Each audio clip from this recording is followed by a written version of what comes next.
सभी साथियों को नमस्कार। The achievers choice e learning platform पर आपका दोस्त, आपका होस्ट, आपका भाई संदीप कुमार फिर से स्वागत करता है आपका। आज हम मेगा टेस्ट सेकंड जो आपने 4 अगस्त रविवार को दिया था, उसका हाफ जो पार्ट है इंग्लिश का, क्वेश्चन नंबर 43 to 80 जो है वो सॉल्व करने जा रहे हैं।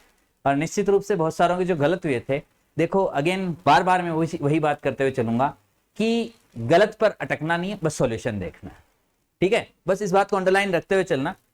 बढ़ते हैं अपने आज के सेशन के ऊपर, आ जाइए। क्वेश्चन नंबर 43 से स्टार्ट हो गए थे आपके फोनेटिक्स। सर फोनेटिक्स का वीडियो भी नहीं है इसलिए दिक्कत है, तो मैं आपको भी बता दूं, आज आपको फोनेटिक्स और रिमेनिंग डिग्री जो है उसके वीडियोज भी मिल जाएंगे। आज का मतलब आज तारीख है 5 अगस्त, कल 4 को आपने पेपर दिया था, तो 5 अगस्त लेट नाइट तक हमारा जो वर्कआउट रहता है उसके अंदर, यानी आप 6 अगस्त को सुबह मिलेंगे, उठेंगे तो आपको सारा कंटेंट मिला हुआ रहेगा, डिग्री का भी फोनेटिक्स का भी।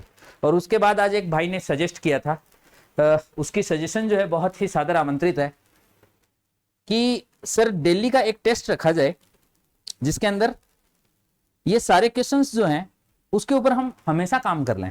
तो एक टेस्ट आपका फाइनल कर दिया गया है। क्या ये सजेशन था हमारे भाई नरेंद्र जी कसवा का।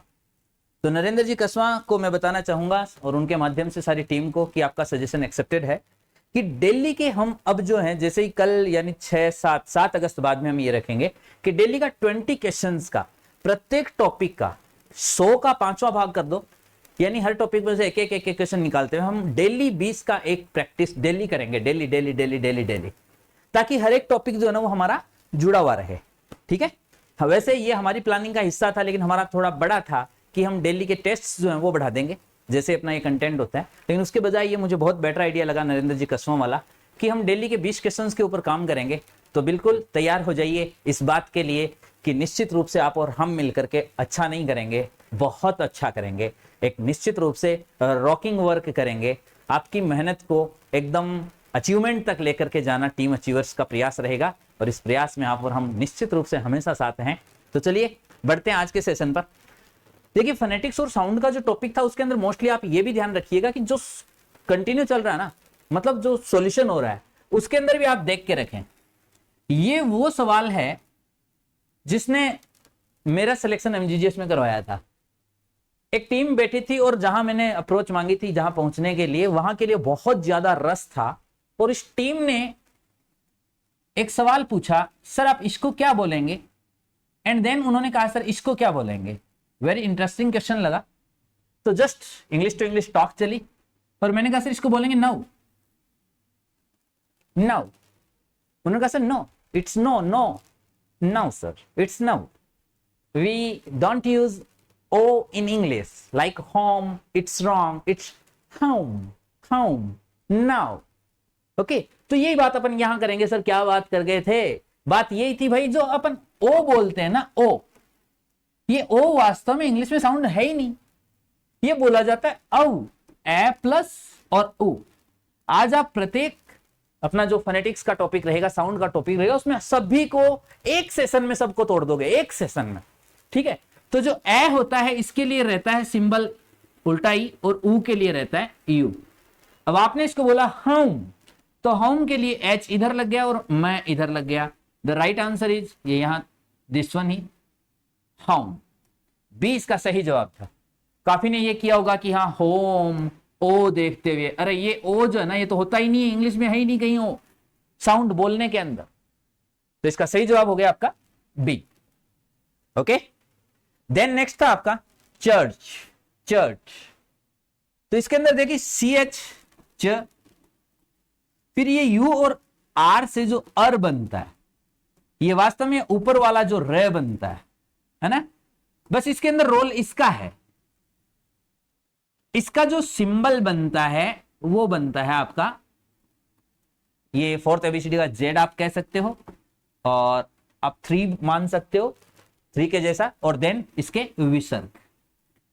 ठीक है, अब चे का ध्यान रखना, टी और क्षमाकलन, तो इसका हो गया टी क्षमाकलन चर्च, टी और समाकलन। इसमें रे जो होता है ये वाला, इसका कतई साउंड आता ही नहीं है, तो हम रे के लिए आर कहीं नहीं लिखेंगे।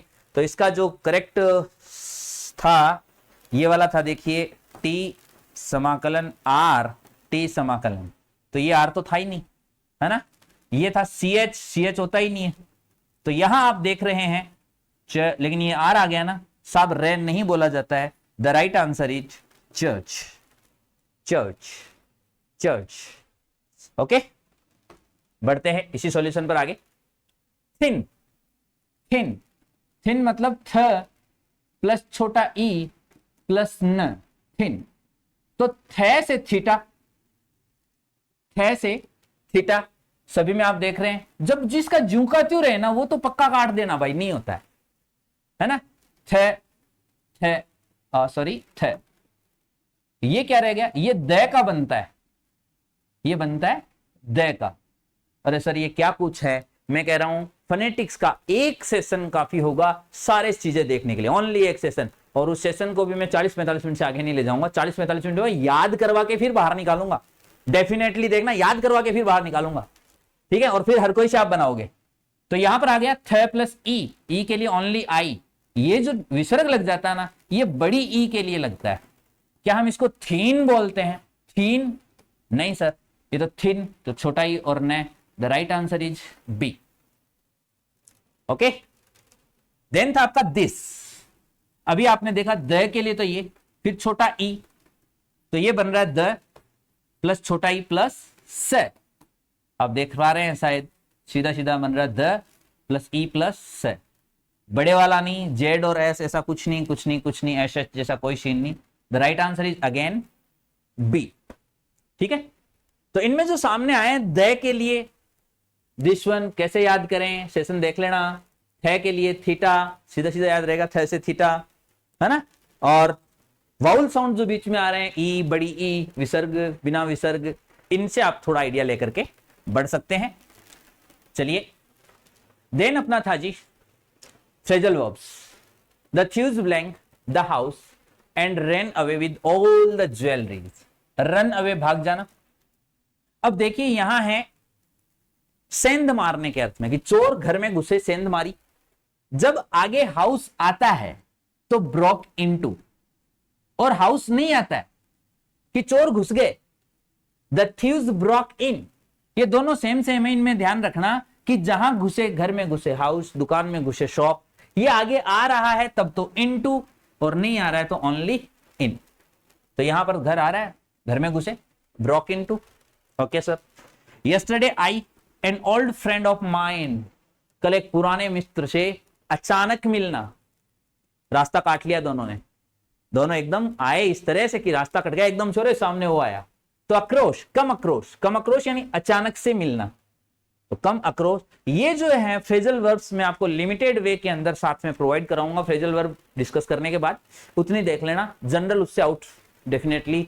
देखो आ तो कुछ भी जाए, लेकिन मैं कहूं जो रेगुलर यूज आपको लैंग्वेज प्रोफिशिएंसी पूछी जाती है उससे 10 गुना एक्स्ट्रा कंटेंट आपके पास होगा, और उससे आउट नहीं होगा। और वो 10 गुना जो होगा ना वो यूं एक दिन में निकालने जैसा होगा, ठीक है। तो कम आक्रोश जो साथ में हो रहे हैं, पेपर लेवल तक जिनको लाया जा रहा है ना, वो बहुत सोच विचार करके, हाँ यार ये जनरल यूज का बहुत ज्यादा यूज आने वाला है। तो पेपर वाले भी जिन्होंने देख लिए ढंग से देख लेना, ये कतई नहीं होना चाहिए साथियों कि अरे यार ये था तो सही, क्या था ना, ये नहीं होना चाहिए, ठीक है। तो कम आक्रोश, अचानक से किसी से आमने सामने हो जाना, भेंट करना, मिलना, ठीक है। कम थ्रू, विकट परिस्थितियों से होकर के निकलते हुए आना, कम थ्रू के लिए काम में लिया जाता है ना। चलिए बढ़ते हैं यहां आगे। सी कांट हर साइनेस, वह अपनी साइनेस पर कंट्रोल नहीं कर सकती है, उसको शर्म आती है। तो गेट ओवर, गेट ओवर काम में लेते हैं किसी चीज के ऊपर कंट्रोल करना। गेट ओवर, किसी चीज के ऊपर काबू पाना, उसके ऊपर नियंत्रण करना, उसके ऊपर कंट्रोल करना। तो she can't get over her shyness, यह इसका सही जवाब होता। प्लीज ब्लैंक द पेज, ये तो शायद सभी का सही होना चाहिए। और ऐसे ही जनरल यूज वाले जो बिखरे रहते हैं हमारे आसपास में, उनको ही पूछा जाता है। हम पेज में लिखते हैं ना PTO, जब भी कुछ आगे लिखना होता है अपने को तो हम लिखते हैं PTO, पेज टर्न ओवर या प्लीज टर्न ओवर, कृपया पेज पलटिए। तो टर्न ओवर जो है यहाँ डी ऑप्शन, ये इसका सही जवाब है। Please turn over the page and you will find the diagram, और वहां आपको डायग्राम मिल जाएगा। नरेशन, नरेशन का सेशन, आपने सेशन देखने के बाद पूरा टेस्ट अटेंड किया, क्रॉस मारना देख लेना। Will you attend the classes tomorrow, प्रश्न पूछा जा रहा है। सेड टू का टोल्ड संभावित गलत, आस्क्ड सही, आस्क्ड सही, आस्क्ड सही। सैक्रिया से शुरू, कंजंक्शन इफ या वेदर, दैट से शुरू गलत, इफ सही, इफ सही। विल यू अटेंड, यू मी के हिसाब से आई, तो if I will, if I would, बाहर पास्ट है, विल आगे जाएगा तो पास्ट बनेगा कि नहीं बनेगा? सर बनेगा, बस इससे आगे वाक्य देखना ही नहीं पड़ा। इफ आई और ये पास्ट बन गया जी। Would attend the classes the next day, आप देख लीजिएगा पूरा सही है, हाँ देख जरूर लीजिएगा एक बार, ठीक है। डी इसका सही जवाब हो गया। देन आपका आया, सेला ने said to her mother, Sheela ने अपनी माताजी से कहा कि why do you get late to school, आप स्कूल के लिए लेट क्यों होते हैं? देखिए जी, वापस प्रश्न पूछा जा रहा है, आस्क्ड आस्क्ड आस्क्ड आस्क्ड, यहां कोई चेंजिंग नहीं है। कंजंक्शन वाई, अपनी मां से पूछने के बाद दैट क्रॉस मारो, asked her mother why, why asked her mother why, okay. Why do you, you mother के लिए आ गया सी, ओके, तो ये जो क्रॉस हो गया उसके आगे देखो सी, सी और सी, ओके, तीनों में आ रहा है। अब देखिए डू वाला केस क्या था, सर डिड बन के आगे आएगा, बहुत इसके ऊपर काम किया है और बहुत इसलिए किया है, एग्जाम में एक पक्का देखने को मिलेगा, है ना। तो डिड और गेट जब एक जगह होंगे तो क्या होगा साथियों, सर इसकी V2 बन जाएगी। V2 क्या होती है सर, यही तो नहीं पता है, कोई बात नहीं, ऑप्शन में देख लो पता चल जाएगा। देखते हैं कि मेरे को V2 नहीं आ रही है, अब देखते हैं। तो सी वाज तो नहीं होगा साहब, सी के आगे गोट हो सकता है, सी डिड सी गेट ना भाई, ये यहां नहीं रहेगा, ये तो आगे जाके इसमें मिलेगा, इसमें नहीं मिल रहा है मतलब ये नहीं होगा, दैट मीन्स V2 हो गई आपकी, ये सही जवाब हो गया सी, ओके। आपके पास खाली कुछ पॉइंट्स का क्लू है, इंग्लिश पूरी की जरूरत नहीं है, कुछ पॉइंट्स का यदि क्लू है तो आप बहुत अच्छा करने वाले हैं, ओके। चलिए जी बढ़ते हैं यहां से आगे। The teacher said to us, teacher ने हमसे कहा डोंट गेट लेट, लेट मत होना, come to school timely, school timely आना। यहां अब देखो दो वाक्य बने हुए हैं, तो यहां रिपोर्टिंग वर्ब हो सकता है दो बार चेंज हो और दोनों वाक्य एंड से जोड़ करके हम दोनों तरफ अलग अलग बार बनाएं। कैसे, एक बार पहले यहां तक का सोचो। The teacher said to us, तो द टीचर एडवाइज्ड अस, उसने सलाह दी किस बात की, not to get late, to get late गलत। The teacher advised us not to get late, यहां तक तो सही है। फिर अपन देखें तो the teacher forbade us, teacher ने हमको फोरबेड मना किया, टू गेट लेट ये भी तो ठीक है, यहां मना आ गया ना, तो फोरबेड अस टू गेट लेट, ये दोनों सही आ रहे हैं। इसका डी ऑप्शन साथ में क्यों नहीं आया, आगे चला गया। The teacher advised us that don't, ये तो कॉन्सेप्ट ही गलत हो गया, तो डी जो आगे गया उसको तो यहीं काटा मार दो साथियों, है ना। और अब यहां ले आओ इसको, क्या था, इन दो में से कोई सा निकलना है, तो देखो not to get late and advise ही यहां है और एडवाइज ही यहां है, and come to school timely, आगे वाली एंड से जोड़ के कम टू स्कूल टाइमली, ये वाला देखते हैं।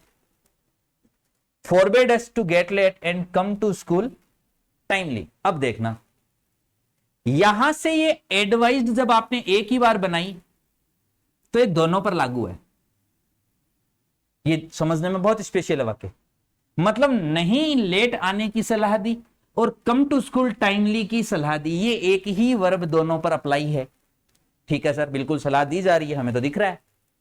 क्या फोरबेड दोनों को किया जा रहा है, देखो मना किया जा रहा है लेट आने के लिए, लेकिन अब यही वर्ब लागू होगी इसके ऊपर, इस नीचे वाले का अर्थ क्या हो गया पता है, कि कम टू स्कूल टाइमली। हाँ, फोरबेड मना किया स्कूल टाइम पर आने के लिए और मना किया लेट होने के लिए, ये मना करना यहां तो सही है लेकिन यहां सही नहीं है, इसलिए the right answer is B, okay.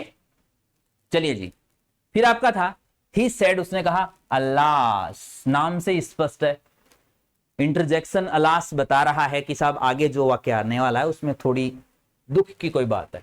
तो देखिए ही सेड दैट, अलास जू का त्यों नहीं रहेगा। ही एक्सक्लेम्ड विद जॉय, अरे जॉय नहीं है भाई, सोरो है, ही एक्सक्लेम्ड विद सोरो, हाँ ये सही है, यहां तक तो ही exclaimed with sorrow, that conjunction लग गया, ठीक है यहां, ठीक है। आई हैव लॉस्ट, आई किसके, ही के लिए, ही, हैव का पास्ट बनेगा क्योंकि बाहर पास्ट है, क्या बनेगा, हैड बनेगा, और यहां तो आई के साथ, ही के साथ हैज दे रहा है, गलत। अब इसका जो सही जवाब है वो डी ऑप्शन जो आगे है निश्चित रूप से यही हैगा कि he exclaimed with sorrow that he, देखो हैड, बस lost his purse that day, ठीक है। चलिए जी 55 नंबर का क्वेश्चन था, the merchant said to me, merchant ने मुझसे कहा, कम टू मी सर, श्रीमान मेरे पास आइए, व्हाट डू यू वांट, आप क्या चाहते हैं।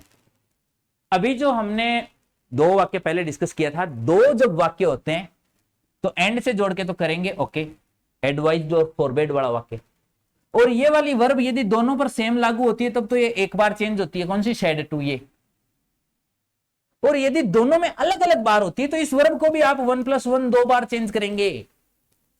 कैसे चेंज हुए पढ़े देख लो, सर रेस्पेक्टफुली आ रहा है, तो मर्चेंट ने respectfully come to me request करी, मी मुझसे रिक्वेस्ट करी, सेड टू की पहली चेंजिंग होगी रिक्वेस्टेड, आगे मी, सीधा कम आ रहा है तो टू, कम का गो करते हैं, बिल्कुल करते हैं sir, to go, to me का हो गया to him, me first person, subject के हिसाब से सब्जेक्ट है मर्चेंट, मर्चेंट के लिए ही के रूप, ही, हिज और हिम, है ना। तो इसमें से क्या आ गया सर, इसमें से हिम आ गया क्योंकि objective I my me, he his him, तो ये आ गया हिम यहां, तो यहां तक सही चल रहा है हिम। अब आगे प्रश्न पूछा जा रहा है व्हाट डू यू वांट, यहां ये फुल स्टॉप लगने के बजाय एंड से फिर से जुड़ेगा, बिल्कुल जुड़ रहा है, ये तो मेरे को लगता है पहला ही आ गया है। अब सेड टू फिर से चेंज होगा आस्क्ड, और यहां ये वाक्य फिर से जाएगा, अब दोबारा फिर से कंजंक्शन चेंज होगा, यहां तो टू जुड़ रहा था, अब चेंज है तो व्हाट वाला क्या किस हिसाब से जोड़ते हो सर, व्हाट कंजंक्शन बन जाता है, बना दिया। डू वाला यू के आगे आकर के वांट में जुड़ेगा, वांटेड कर देगा, वही डू का कॉन्सेप्ट है, तो यहां हो गया व्हाट, आई, आई का क्या बनेगा, यू, यू है ना यहाँ, तो यू सेकंड पर्सन ऑब्जेक्ट के हिसाब से, मी के हिसाब से यहां आई हो गया, बिल्कुल सही, और वांट का डू आगे आके इसमें मिलेगा, वांटेड हो गया, A is the right answer. बाकी सब में गलतियां देख लो, the merchant requested me to go to him, यहां तक तो सही है, एंड आस्क गलत है, गलती जरूर देखेंगे सभी के अंदर क्योंकि हम गलतियों से सही की तरफ बढ़ने वाले हैं। देखो द मर्चेंट ने रेस्पेक्टफुली, यहां रेस्पेक्टफुली भी आया है, okay, requested me, okay, that come ना, वर्ब की फर्स्ट फॉर्म होती है तो दैट नी टू जुड़ता है, इसलिए गलत, okay. The merchant asked me what I wanted, ये तो एक का ही चेंज किया इसने, है ना, पहले वाला जो था कम टू मी सर, है ना, उसका इसके अंदर कोई भी सेंस नहीं दिख रहा है, इसलिए ये भी हो गया आपका गलत। चलिए जी, Roshni is about to adopt, passive voice का वाक्य चेंज करना है आपको, सब्जेक्ट है रोशनी, वर्ब वाले सेक्शन में आ रहा है इज अबाउट टू अडॉप्ट, तो टू प्लस वर्ब की फर्स्ट फॉर्म का जो नियम है आपके पैसिव वॉइस के अंदर, पैसिव में क्या करते हैं सर, टू बी थर्ड कर देते हैं, पैसिव वॉइस में वही 6 बातें याद रख के चलना, टू बी थर्ड करते हैं, दिस गर्ल चाइल्ड को उठा करके शुरू में, बाई रोशनी आगे, टू फर्स्ट का टू बी अडॉप्टेड, ढूंढो देखें, this girl child is being, ING कहां से निकाल दिया भाई ना, this girl child is about to adopted, be कहां गया, गलत, this girl child is about to be adopted by Roshni, कोई पंगा नहीं है, फिर भी लास्ट वाला और देख लेना, कई बार आंखों का धोखा हो जाता है, इसलिए चारों ऑप्शन जरूर देखना, हो सकता है अगला पढ़ते टाइम, इतना टाइम होता है यार, पूरा टाइम होने से पहले बाहर निकलने नहीं देंगे, तो ओवर कॉन्फिडेंट मत होना, निश्चित रूप से आपकी तैयारी बहुत अच्छे लेवल तक होगी, आप आगे आने वाले दिनों के अंदर महसूस करोगे कि यस सर हमने बहुत सही डिसीजन किया जो हम दी अचीवर्स चॉइस के टीम मेंबर बने, है ना, ये आप फील करोगे, आपको फील करवाना ये हमारी टीम की, हमारी पूरी जद्दोजहद रहेगी कि आपको ये महसूस करवाया जाए कि yes we are a team, और जब टीम बनकर के हम साथ होते हैं तो क्या चीज है जो हम सीख नहीं सकते, है ना। तो देखना यहां पर अगला और देखना है कि this girl child is about to be adopt, ये गलत रहा, अडॉप्टेड होगा, बिल्कुल सर हमारा ऑप्शन सी बिल्कुल सही था।